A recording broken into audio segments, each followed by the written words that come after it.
তো নমস্কার বন্ধুরা, এই মুহূর্তে আবহাওয়া নিয়ে সবথেকে বড় আপডেট। গত সপ্তাহে ভিজছে দক্ষিণবঙ্গ। নতুন সপ্তাহে কম বেশি বৃষ্টির সম্ভাবনা রয়েছে। সোমবার বৃষ্টি বাড়ার পূর্বাভাস।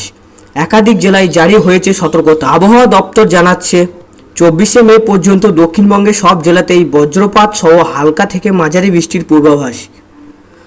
আজ কোন কোন জেলায় সতর্কতা?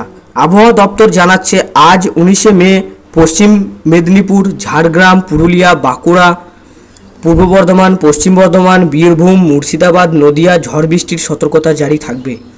এরপর মঙ্গলবারও বৃষ্টির সম্ভাবনা।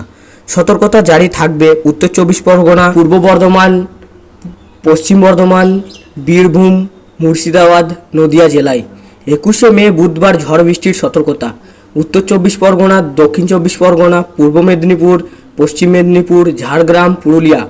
বুধবার পর্যন্ত দক্ষিণবঙ্গের জেলায় জেলায় ঝড় বৃষ্টি ও বজ্রপাতের হলুদ সতর্কতা জারি হয়েছে আবহাওয়া দপ্তর।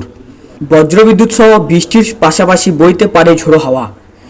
বর্ধমান, বীরভূম 50 থেকে 60 কিলোমিটার বেগে ঝোড়ো হাওয়ার সঙ্গে ভারী বৃষ্টির সম্ভাবনা। আজ বিকেলের পর কলকাতা সহ দক্ষিণবঙ্গের প্রায় সব জেলাতেই বৃষ্টির সম্ভাবনা। বজ্রবিদ্যুৎ সহ বৃষ্টি ও ঝোড়ো হাওয়া বইতে পারে। এদিকে ঝড় বৃষ্টির জেরে গরম ও অস্বস্তি অনেকটাই কমবে। বুধবারের মধ্যে বেশ খানিকটা তাপমাত্রা কমতে পারে এক ধাক্কায়। 2 থেকে 3 ডিগ্রি সেলসিয়াস তাপমাত্রা কমার সম্ভাবনা। উত্তরবঙ্গে ভারী বৃষ্টির সম্ভাবনা রয়েছে দার্জিলিং, জলপাইগুড়ি, মালদা, কালিম্পং সহ মোটামুটি সব জেলাতেই। এর মধ্যেই বৃষ্টির সঙ্গে 50 থেকে 60 কিলোমিটার বেগে ঝোড়ো হাওয়ার বইতে পারে। আলিপুরদুয়ার, কোচবিহার, জলপাইগুড়িতে বৃষ্টির জেরে তাপমাত্রাও কমছে বেশ কিছুটা।